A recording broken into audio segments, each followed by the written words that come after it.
Welcome to Choice Classic Radio. Like us on Facebook, subscribe to us on YouTube, and help keep this show alive by donating at choiceclassicradio.com.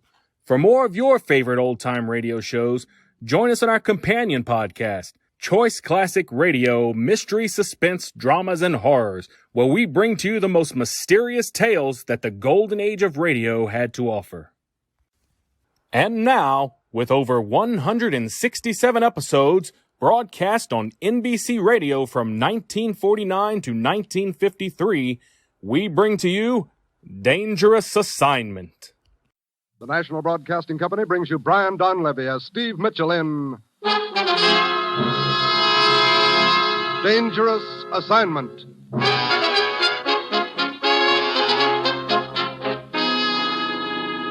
The time, 10 p.m. The place, the spacious drawing room of a villa in the south of France overlooking the Mediterranean.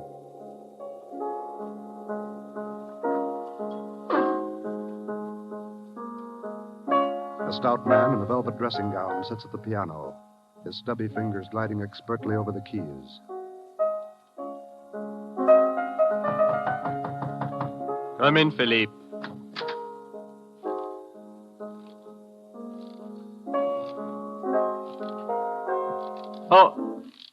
Oh, I thought you were Philippe, my butler. You were wrong, Barranco.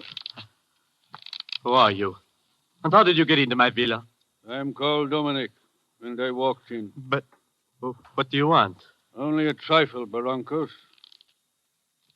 Your life. What?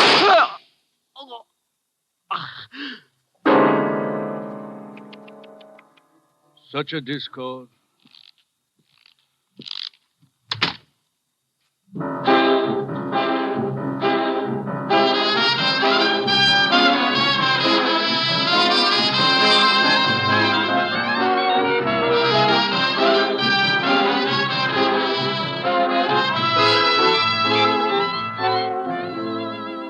You've seen him in such pictures as Canyon Passage, American Romance, and The Great McGinty. Now, here is our star, Brian Donlevy, in another two-fisted portrayal as Steve Mitchell in Dangerous Assignment.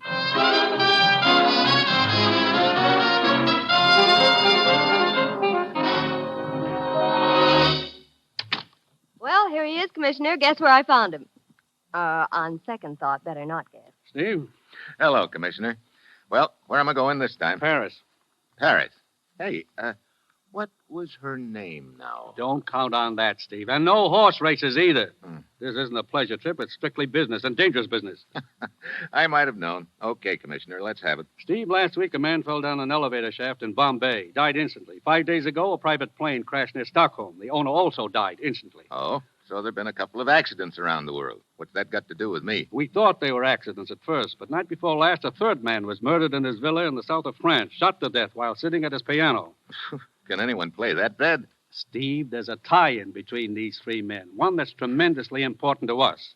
These dead men were all millionaires in their own countries. 2 weeks ago, 7 of them met to plan a giant merger. What kind of a merger? They pooled all their capital to form a holding company which would finance industrial expansion in backward countries. I see. We believe that interests hostile to the plan are obstructing it. Well, sounds like a pretty effective way to obstruct it, all right. Killing off the partners. You say there were 7 originally. That leaves 4 now. 3. Last night, the killer struck again. What? In Paris. 2 of the partners had dinner together. Marcel Laborde and the American Scott Wheeler. As they left the cafe, they were fired on. Laborde was killed. You know, I'm beginning to think you've got a nice, safe job picked out for me, Commissioner. I get to play bodyguard, huh? As usual, you'll pose as a foreign correspondent after an interview with the American, Scott Wheeler. Actually, your job is to protect him and the other surviving partners and to get to the bottom of these killings. Where's this Scott Wheeler staying? At the Hotel Brevant. That will be your first stop in Paris. Ruth got my press credentials and passport ready? And your plane ticket. You take off in 2 hours. Steve, we don't want anything to interfere with the plans of these men. Those killings have got to be stopped. That's your assignment, Steve. Good luck.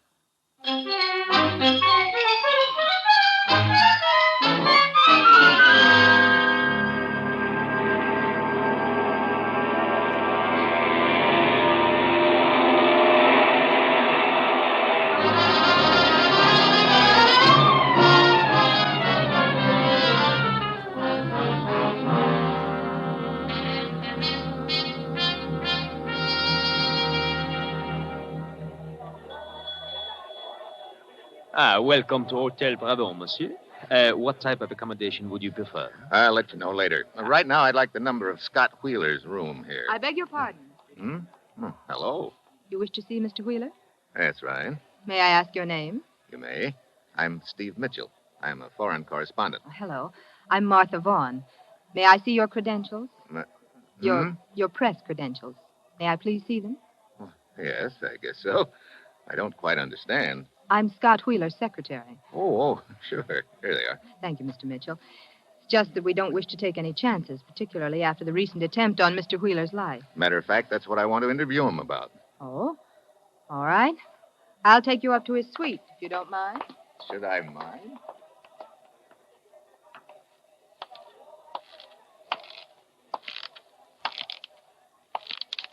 Look, Oui, monsieur. that man who was just here, he was Steve Mitchell, Oui, he was a friend of yours. in a way. Thank you. Monsieur, you wish to leave a message for him? No. I will deliver it to him later. In person.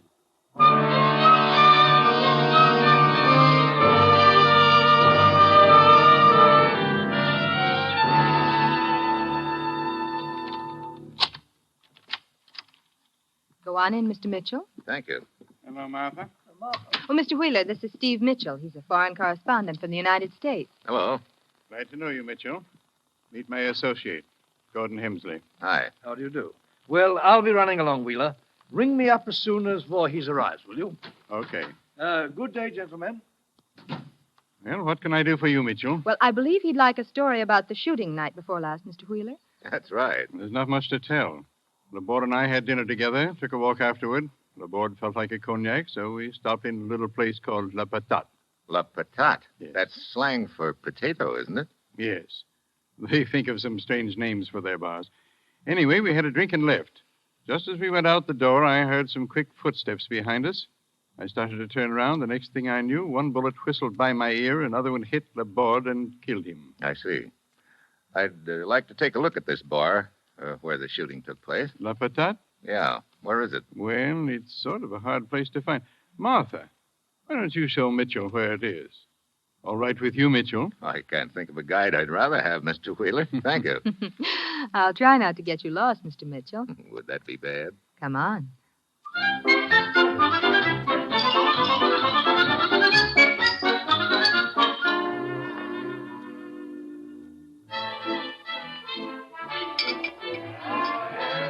So this is the potato. Sounds like a hot potato right now. That's some music. That's what they call le jazz haute, Mr. Mitchell. I can believe it. You know, I've got one rule with all my guides, Martha. Mm-hmm. They call me Steve. All right. You sound like you've had a lot of guides. Steve? I get lost easily. No. You worked for Mr. Wheeler very long, Martha? What? About a year. Like it? Mm-hmm. Mm-hmm. You seem to be talking about me all of a sudden, Steve. I thought it was the attempt on Mr. Wheeler's life you were interested in. I've got a two-track mind. Okay, I'll get back on track one. Now, as I get it, Wheeler and Laborde came here, had one drink, and left. Yes, the shooting took place right outside. Apparently someone followed... What's the matter? Steve, that little man who just walked by.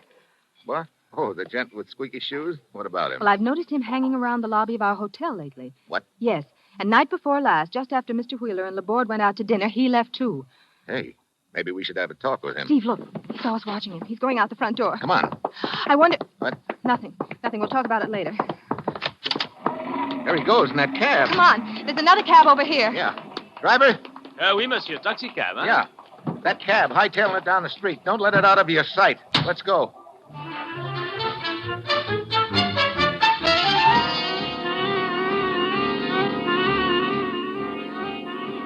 Squeaky Shoes knows he's being followed, all right. That cab of his is really traveling. Steve, look. He's stopping in front of that building in the next block. Yeah.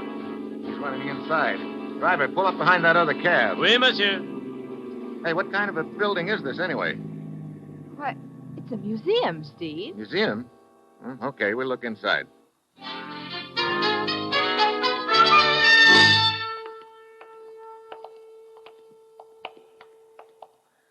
Some museum, Martha. Looks like King Arthur's Round Table. We're in the medieval room, Steve. The armor, the weapons, and the tapestries are all from the Middle Ages. Too many places for squeaky shoes to hide. Look at all those drapes. He's got to be in here somewhere, Steve. Unless there's a back door to this place.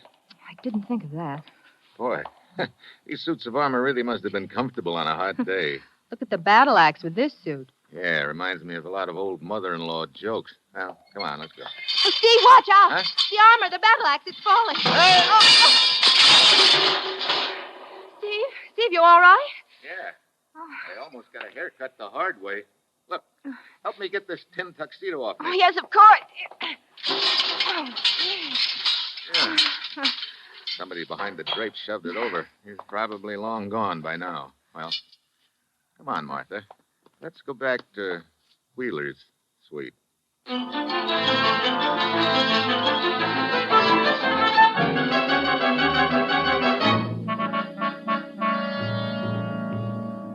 Mr. Wheeler, I think it's time we laid a few cards on the table.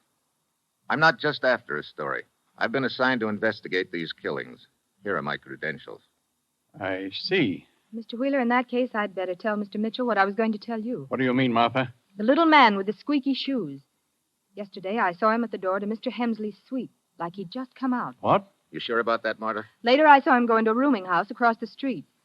Mr. Wheeler, this squeaky shoes boy could be the one who took a shot at you and Laborde the other night. But what would he be doing in Hemsley's room? I don't know yet. Come on, Martha. Let's take a look at that rooming house. I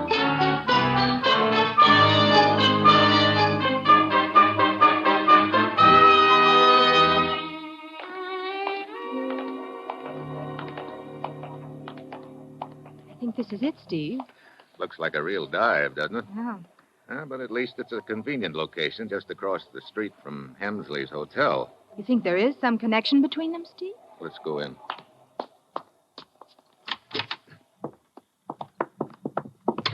Phew. Fresh air would really smell funny in here. There don't seem to be any rooms downstairs, Steve. Come on, we'll try the stairway. Steve, wait. You hear that? Yeah. Squeaky shoes. There he is at the head of the stairs. Hey, you.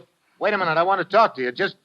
Hey, what's the matter with you? Steve, he's bleeding. He's grabbing at his chest. Get out of the way, Martha. Here he comes.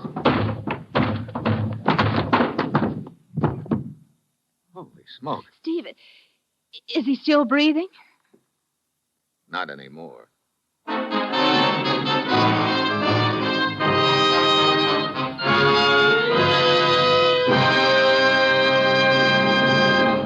In just a moment, our star, Brian Donlevy, returns as Steve Mitchell in Dangerous Assignment.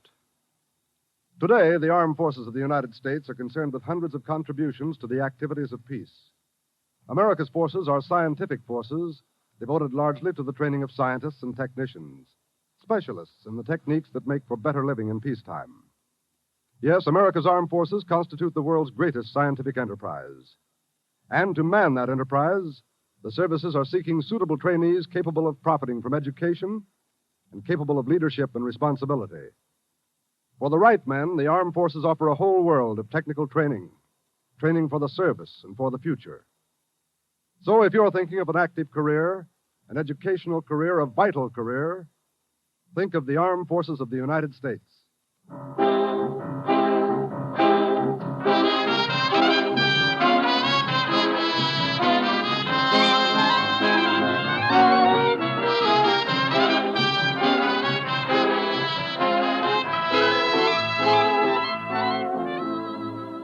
Now, the National Broadcasting Company brings you Act Two of Dangerous Assignment, starring Brian Donlevy in the role of Steve Mitchell.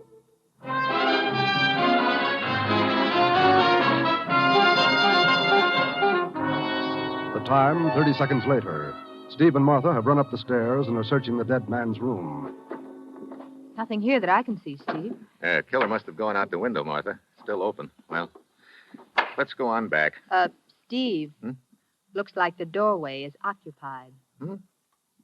Oh, I'm Inspector Brisac of the Sûreté. Your name, monsieur? Steve Mitchell. I'm a foreign correspondent. This is Miss Martha Vaughn. Mademoiselle? Inspector? Monsieur, what connection exists between you and the dead man downstairs? Connection? None at all. Then what are you doing in his room? Trying to find the guy who stabbed him a couple of minutes ago. And you do not know the dead man at all? I don't even know the guy's name. It is Dominique. Dominique? That's supposed to mean something to me? It does to most of the police in Europe, monsieur.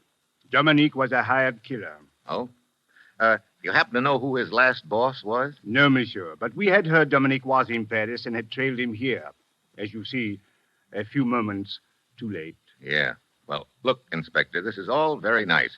But if you'll excuse me, I have a transatlantic call to put in. You say you are a foreign correspondent, Monsieur Mitchell. That's why the telephone call. My boss likes to hear from me now and then. Monsieur, perhaps your interest in this affair is greater than the procuring of a mere story, and perhaps not. Well, you've covered all the possibilities, Inspector. In any case, you will please keep yourself available for questioning. Paris is a big city, monsieur, but I am quite capable of finding you should you choose to hide. Kindly do not put me to the trouble.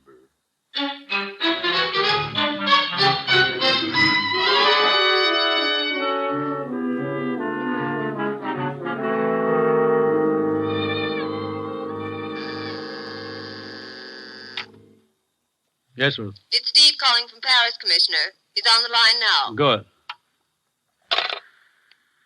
Hello? Hello, Commissioner. Steve.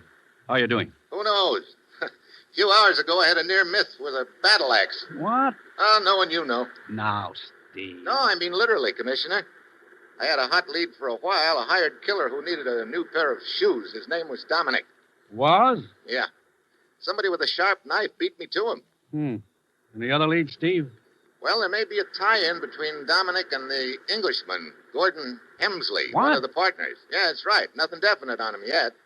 There's still someone missing from the party, a third surviving partner, Carl Voorhees.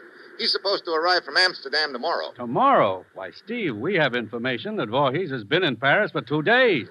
Oh, that's interesting. Incidentally, Commissioner, I wish you'd check on the exact terms of that merger. All right, Steve. Why? Oh, just a hunch I'm working on.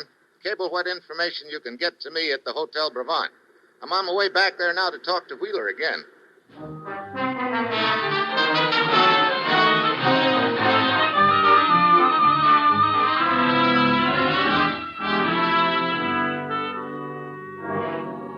Mitchell, I'm no hero. If I'd known what this merger was going to mean, I'd never have gone into it, in spite of the good I know it'll do. But it's too late to back out now. All the papers have been signed. I think you should leave Paris, Mr. Wheeler. Don't worry. As soon as this meeting's over, I'm going to. What's the timetable on the meeting, Mr. Wheeler? Voorhees is coming in tomorrow from Amsterdam. He, Hemsley, and I are meeting tomorrow night around 10 to set a few final details. Then the quicker I get out of Paris, the better. Who? I'll go, Mr. Wheeler. Who is it, please? Carl Voorhees. Voorhees? Good evening, Wheeler. Hello, Voorhees. I wasn't expecting you until tomorrow. I decided to come tonight. You know Martha? Fräulein? This is Steve Mitchell, a foreign correspondent. Hello. Mynheer Mitchell. You say you just got in, Mr. Voorhees? An hour ago. That's funny. I heard you got in 2 days ago. That is a lie. Is it? Mynheer Mitchell, my affairs are no concern of yours. Where are you staying, Voorhees? At the Continental. Oh, just across the street. Well, it's too late to get anything done tonight, Voorhees. Where's Hemsley? Hemsley, he's staying at the Splendide. I suggest we meet here in my suite tomorrow night. How about 9:30? Yeah. I see you then, Wheeler. Good night. Good night, Fräulein. And Night. Mynheer Mitchell. Good night. I wonder what he's been doing those 2 days he's been here. So do I. Mr. Mitchell, I'm worried. I'd appreciate it if you'd be here tomorrow night for that meeting also. Might be a good idea. If you could get here before the rest come, say, a little before 9? Okay. Well, I'm going over to see your partner, Gordon Hemsley. You better stay in your room all day tomorrow, Mr. Wheeler. I'll see you tomorrow night, about 8:45.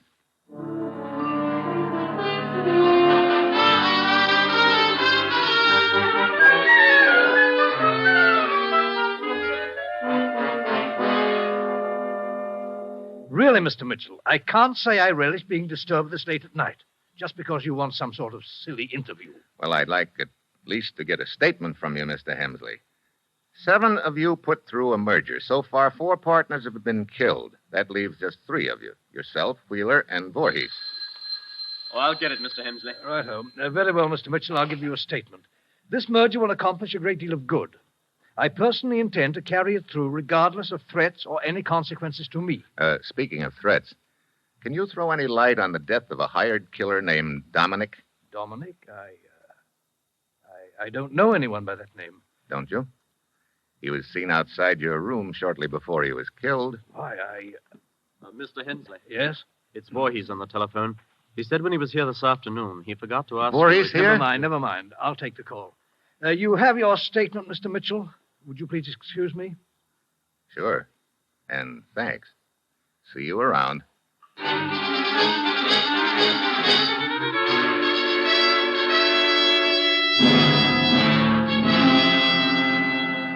I wish I'd set this meeting earlier. What time is it, Mitchell? 2 minutes to 9, Wheeler. Oh. Care for another drink? Thanks. Wheeler, you ever hear of a thing called a squeeze play? Squeeze play? Oh, here's your drink. Thanks. How sure are you of your partners, Hemsley and Voorhees? What are you getting at, Mitchell? They met yesterday afternoon. What does that mean? I'm not sure yet. Well, I wish I'd never gotten into this deal in the first place. Come on, let's go into the drawing room. It's a little more cheerful in there. Okay. Incidentally, I've been meaning to ask you. You say you hired Martha about a year ago. That's right. Who recommended her to you? Let's see. Why, it was Hemsley. Uh-huh. After you, Mitchell. Where are the lights, Wheeler? Over on the other wall. Okay, I'll get...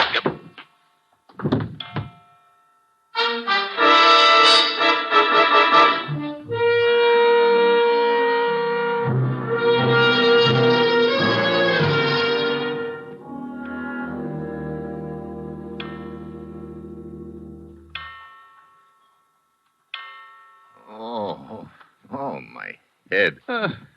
Wheeler. Hey, you're bleeding. Shot. Shoulder, I think. What happened? Don't know. Saw someone hit you on the head. I tried to dodge. Shot me in the shoulder. Then he ran out. Okay. Ought to be a doctor in the hotel. I'll get him. Then I'll call the police.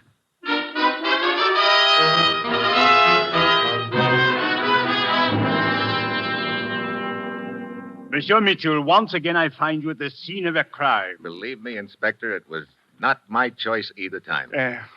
You say you were unconscious when Monsieur Wheeler was shot. Have you any idea how long you were unconscious? Just a few seconds. I heard the clock start to strike 9 as I walked into this room, and it was still striking when I came to. That stain and broken glass on the carpet, what do they represent? Well, part of the glass is from my wristwatch, I guess. The rest of it and the stain are from the drink I was holding in my hand when I got slugged. Steve, what's happened? Martha. Well, Hemsley. The gendarme at the door said something about a shooting, Mitchell. Yeah, Wheeler was shot. What? Oh, Steve, is he still alive? Yeah, he's in the next room with the doctor. He's going to be all right. I just think it's a flesh wound. Oh. Well, that's good news. Is it, Hemsley? What do you mean by that, Mitchell?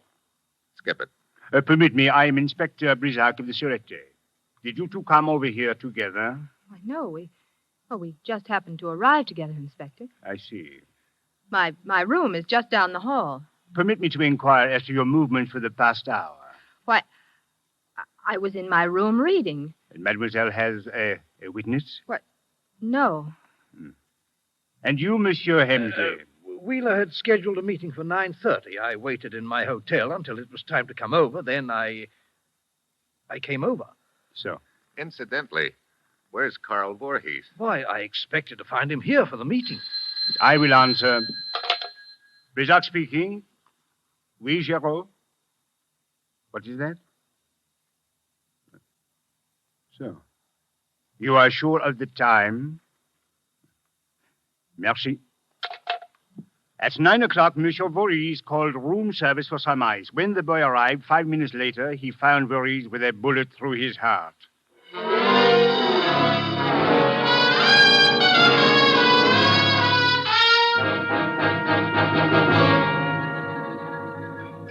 It is indeed a perplexing case, Mitchell. Our killer moves very fast. He shoots Monsieur Wheeler and kills Monsieur Voorhees, all in the space of 10 minutes. Yeah.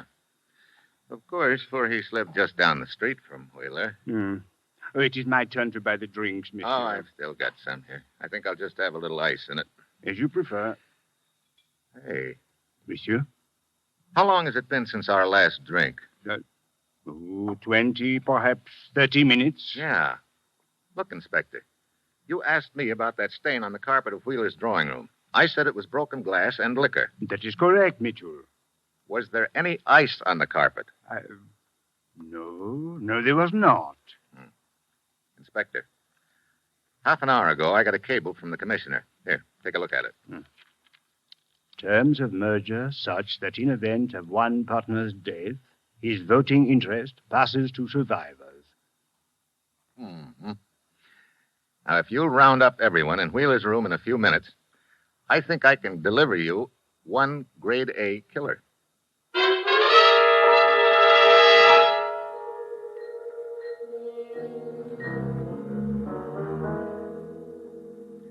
How's the shoulder, Mr. Wheeler? Coming along, but I don't understand the purpose of this meeting. What's it all about, Steve? Yes, being summoned here like fugitives from justice. Monsieur Mitchell is host at this gathering.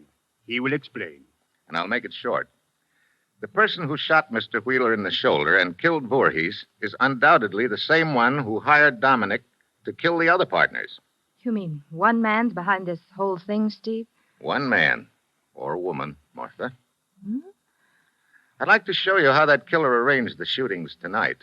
Mr. Wheeler, this clock that was striking when I got slugged, has it been running okay lately? Why, yes, it has. Matter of fact, Martha took it to be fixed a couple of days ago. I see. Well, I don't see, Steve. What are you driving at? When I got knocked out, the clock was striking 9. When I came to, it was still striking, so I figured I'd just been out a few seconds. Actually, I was unconscious nearly 20 minutes. Long enough for the killer to get to Voorhees' hotel, kill him, come back, reset the clock, and then shoot himself in the shoulder. What? What about it, Monsieur Wheeler? I'm afraid Mr. Mitchell's imagination is working overtime. Mitchell, do you actually think I'd shoot myself? If the stakes were high enough, and in this deal they are. You'd already knocked off 4 of your partners. That left only Voorhees and Hemsley in your way. I say, Voorhees and I were getting a little suspicious of Wheeler. We met yesterday afternoon to talk about it. My patience with your sense of humor is wearing thin, Mitchell. You're making a lot of statements that would be very difficult to prove. You're wrong there. I can prove most of them with the help of just one ice cube. Ice cube? Yeah. When I came to, all the ice in my drink had melted. Yet just now, down in the bar, it took the ice in my drink almost 20 minutes to melt. Well, Monsieur Wheeler? But it'd be kind of hard to explain that away, wouldn't it, Wheeler? Wouldn't it? I have nothing to say until I've seen my lawyers. That can be easily arranged, Monsieur. They will find it easy to locate you. You will be in prison.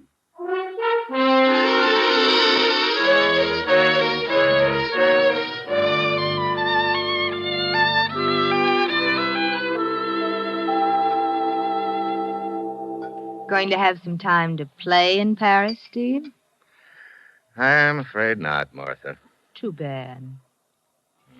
Take a look at the newspaper. It's full of things to do, places to go. We could have a lot of fun. You don't have to sell me on that. Hey, look at this picture of the horse race. Well, what about it? Well, the horses are running in the wrong direction. What? Oh, no, that's the way they do over here, Steve. The horses run clockwise instead of counterclockwise like in the States. You know something? What? I think I'd better stay here a couple of days after all. Oh, wonderful. Yeah. The way I pick horses, I could clean up a fortune. Oh. Mine always run backwards.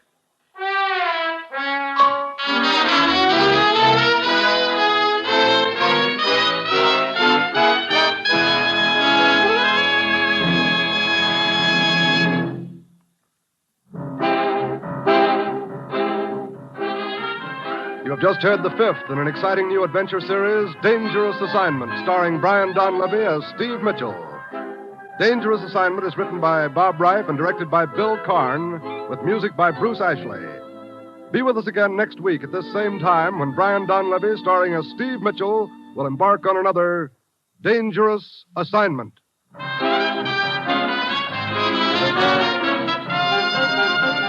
This is NBC, the national broadcasting company.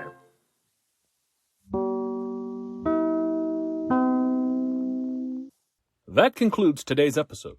We'd like to thank you and remind you to donate at choiceclassicradio.com. Remember, your donations make episodes like this possible.